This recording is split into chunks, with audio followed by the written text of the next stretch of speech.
Picture this. You're sitting at your desk, right? The glow of the monitor is reflecting in your eyes, and just off to the side, mocking you, is your to-do list. Oh, the dreaded list. Completely untouched, I'm guessing. Completely untouched. You have this massive deadline looming. I mean, maybe it's tomorrow morning, maybe it's the end of the week. But instead of working on it, you've somehow, I don't know, spent the last 45 minutes meticulously reorganizing your digital folders. Or maybe you're just staring out the window, suddenly convinced that right now is the absolute perfect time to learn how to bake sourdough bread. Yeah, anything but the actual task. Exactly. And beneath all of that, creeping up from your stomach into your chest, is this heavy, sinking feeling of guilt. You feel like, well, like a defective cog in the machinery of productivity, lacking the discipline everyone else seems to wield so effortlessly. It is a deeply uncomfortable place to be, mostly because, the prevailing narrative insists that if you aren't constantly moving forward or checking boxes and operating on this strict, predictable schedule, Then you're failing. right, exactly, you are fundamentally doing it wrong. The traditional approach treats procrastination entirely as a malfunction. Yeah, a glitch to be fixed. Okay, let's unpack this. Because in today's deep dive, we're looking at a fascinating piece by Carla McLaren on the creative genius of procrastination. And we're pairing that with Mary Lamia's work on the psychology of motivation. Right, and our mission today is to completely flip the script on how you view your own productivity. Because as the sources point out, we bombard natural procrastinators with app blockers and time management books, telling them they need to be fixed. We really do. Yeah. But when you look at the psychological and neurological realities of how human motivation actually functions, that guilt is completely misplaced. You are often executing a highly evolved biological strategy. Okay, wait. That is a massive paradigm shift. Calling procrastination a highly evolved strategy goes against every piece of productivity advice we've ever been handed. I know. It's a complete 180. But to understand why it's not just laziness, we have to completely redefine what actually drives us to get off the couch and do the work. Because it isn't necessarily ambition or, a sense of duty. Or the thrill of success. So what is it? No, at its core, the primary biological and psychological driving force behind getting anything done is actually anxiety. Anxiety. That has a really negative connotation. It does. And we need to strip away that clinical, inherently negative connotation for a moment. Ugh. In the context of motivation, anxiety is not a paralyzing disorder. It is a deeply functional internal radar. Oh, interesting. It is the mechanism that helps us look ahead, anticipate the future, and basically organize our cognitive and physical resources to meet an approaching event. So it's the body's warning system. It's not necessarily a panic attack. It's more of a physiological arousal. Yes, exactly. Your brain is basically saying, hey, there's a demand coming. We need to gather our supplies to survive it. Precisely. It's an anticipatory cascade. And where the divergence happens is how different people process and utilize that exact same anxiety signal. Mary Lamia maps this out by breaking people into two distinct motivational styles. Right, the do-it-aheaders and the procrastinator. Exactly. So the first is task orientation, or what Carl McLaren terms do-it-aheading. These are the individuals who manage their baseline anxiety by breaking a future event down into a series of smaller, bite-sized tasks. And they knock them out one by one, usually well in advance. The meticulous planners. Ones who buy their holiday gifts in August. Yeah, or have their taxes done in February.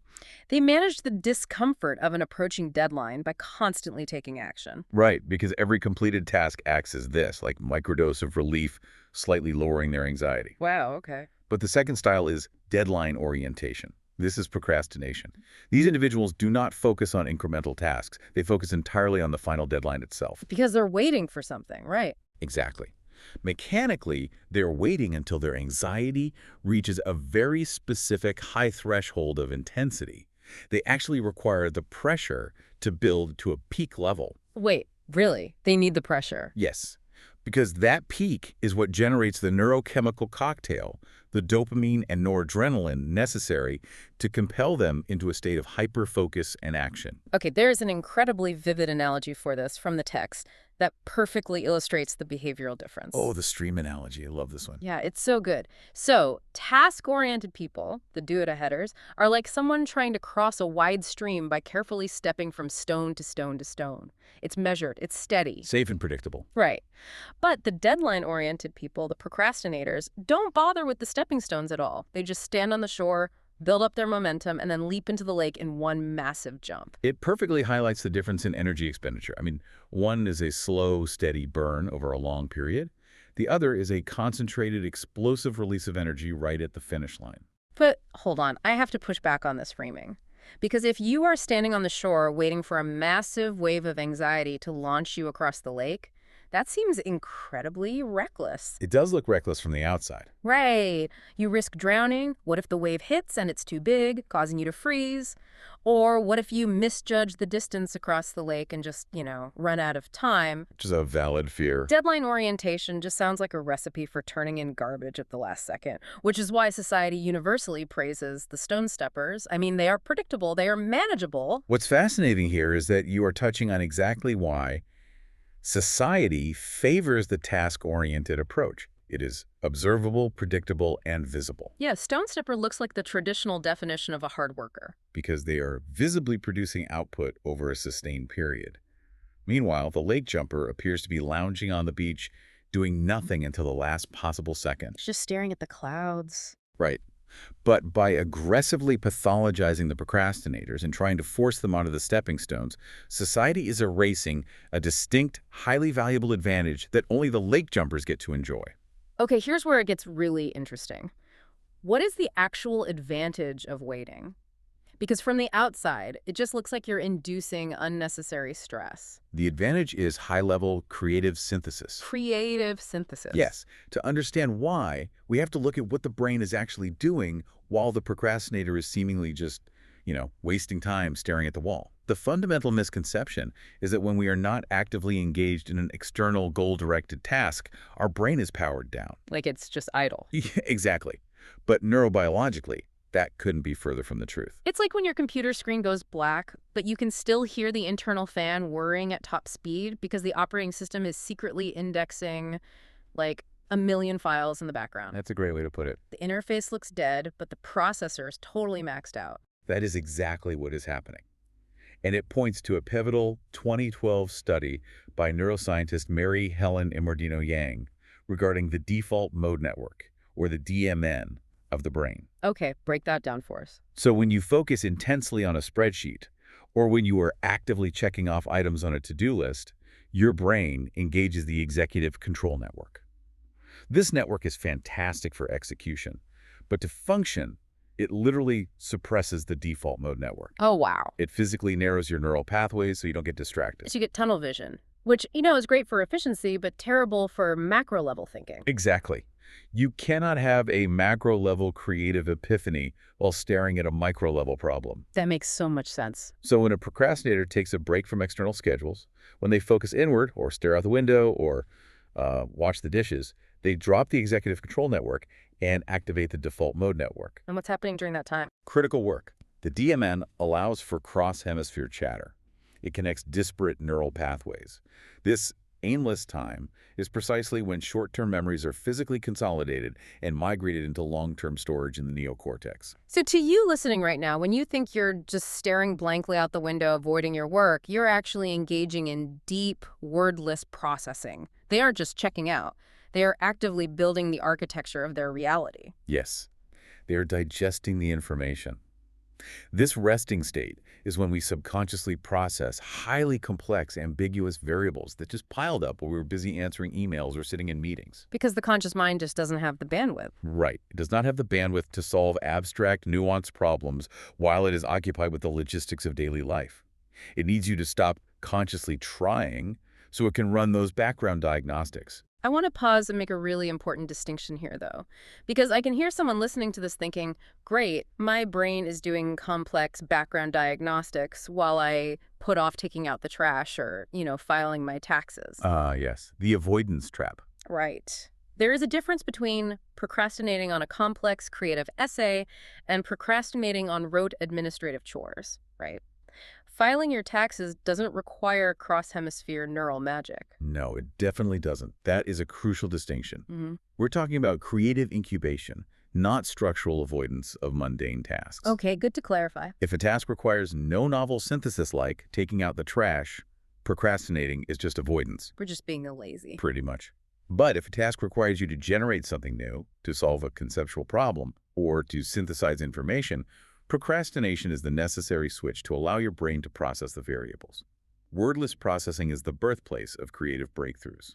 It allows us to approach our work not as like mechanical robots, but as whole people who have actually digested the material before spitting it back out. Exactly. Okay, to really test this theory, to prove it isn't just a convenient rationalization for delay, we need to see what happens when you force a stubbornly organized, task-oriented person to operate this way. And this brings us to Carla McLaren's self-inflicted experiment. Yes, she ran a fascinating experiment on exactly this. She openly admits she is a natural do-it-aheader. A total stone stepper. Oh, absolutely. She writes lists, manages her time relentlessly, and naturally finishes massive projects weeks in advance. She even admitted she used to look down on procrastinators as just being lucky when they somehow hit their deadlines. She viewed her task orientation as a moral high ground, which is very, very common. Right. But while she was writing a book, ironically titled Embracing Anxiety, she decided to stress test her own assumptions. She forced herself to stop writing lists. She abandoned her strict daily schedule. That must have been terrifying for her. Oh, for sure. Most importantly, she refused to let herself meet her deadlines weeks before they arrived. She forced herself to sit on the shore and wait for the deadline. Which sounds like psychological torture for a chronic planner. It requires them to sit with an escalating level of anxiety without their usual release valve. Because they can't just do a task to soothe themselves. Exactly. Her entire self-image was tied up in her ability to get things done early. Well, the dissonance she experienced is incredibly revealing. Let's look at the timeline of her experiment. Her book manuscript was due to her publisher on the 15th of the month. Okay.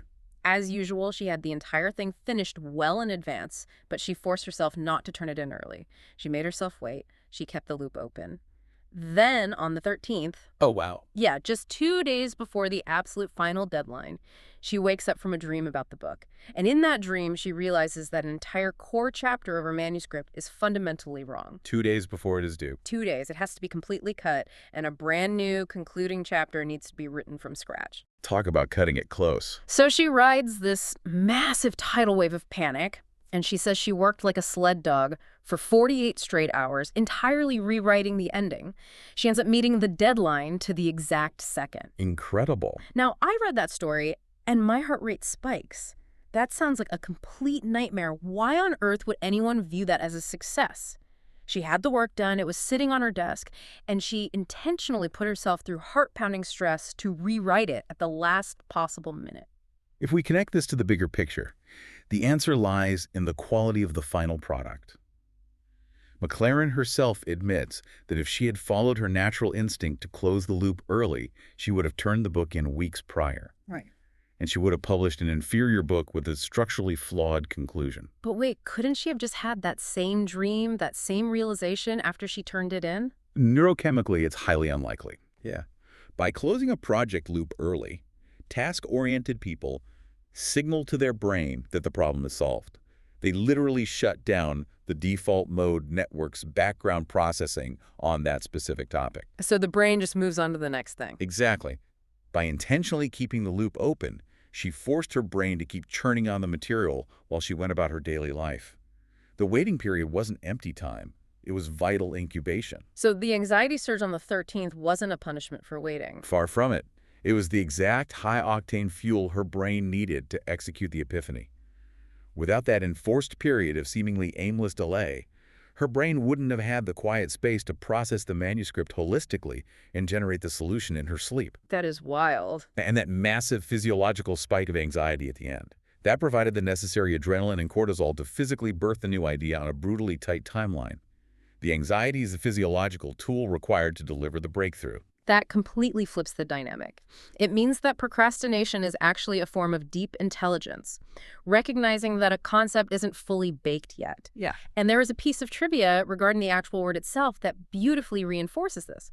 Language shapes how we perceive our own behaviors, so we need to permanently reframe what this word means so you, listening, stop defaulting to shame. The etymology is profoundly revealing here. It completely strips away the moral judgment we've layered on top of the behavior. Yeah, so about a year after McLaren's book debuted, a friend of hers posted a status online pointing out the Latin root of the word procrastination. Right. It comes from procrastinator, which literally translates to belonging to tomorrow or deferred until the morning. Belonging to tomorrow. I love that. There is a deep inherent wisdom in that phrasing. Yeah. It doesn't imply laziness or a failure to do today what you should be doing. Not at all. It implies a sorting mechanism.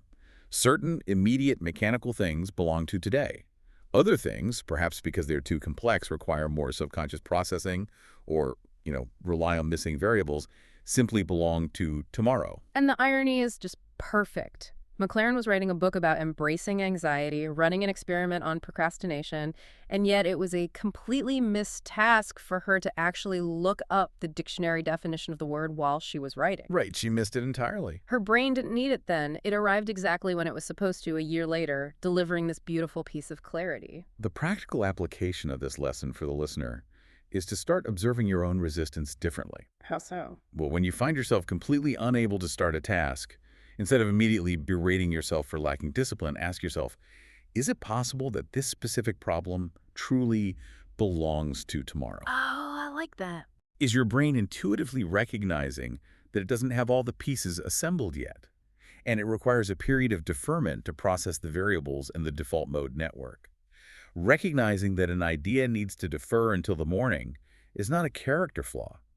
It is a sign of profound psychological maturity. So what does this all mean? It means we need to respect the lake just as much as we respect the stepping stones. Exactly. Whether you manage your anxiety by crossing the stream stone by stone, carefully checking off lists to soothe your nervous system, or you wait on the shore to accumulate enough energy to jump the entire lake at once, both methods are completely physiologically valid. They both get you across the water. Exactly. Creativity lives in the quiet, seemingly aimless spaces between tasks. When you are staring blankly at your monitor, your brain is doing the invisible half of the work. Your memories are consolidating. Your neural pathways are connecting. The mechanism of procrastination is deeply tied to how we process our world. The anxiety you feel as a deadline approaches is not an enemy to be defeated. It is the accumulated energy you need to finally complete the leap. So, to you listening right now, consider this your official permission slip. You have permission to stop feeling guilty for needing time to let your ideas marinate. You are not broken. You are incubating. And that reality leaves us with a rather provocative question to consider regarding the future of how we work. Oh, what's that? Well, Mary Lamia and Carla McLaren both identified anxiety and delay not as enemies, but as vital tools. If human brilliance and creative synthesis fundamentally require this inefficient, meandering delay to allow the brain's default mode network to function, what happens as we continue to integrate extreme productivity tools and AI into our daily lives? Oh, wow. We are building technologies designed entirely to eradicate the pause, to instantly summarize the reading, and to skip the incubation period altogether. If procrastination is a biological necessity for high-level creativity, are we systematically optimizing away our only actual advantage? That is a terrifying and brilliant thought to leave on. Are we engineering the genius right out of the process? Thank you for joining us today on this deep dive. The next time you find yourself staring at that untouched to-do list, feeling the deadline creeping closer, don't panic. Trust your brain's background processing, ignore the artificial demand for constant output, and enjoy your well-deserved session of doing absolutely nothing. We'll catch you on the next one.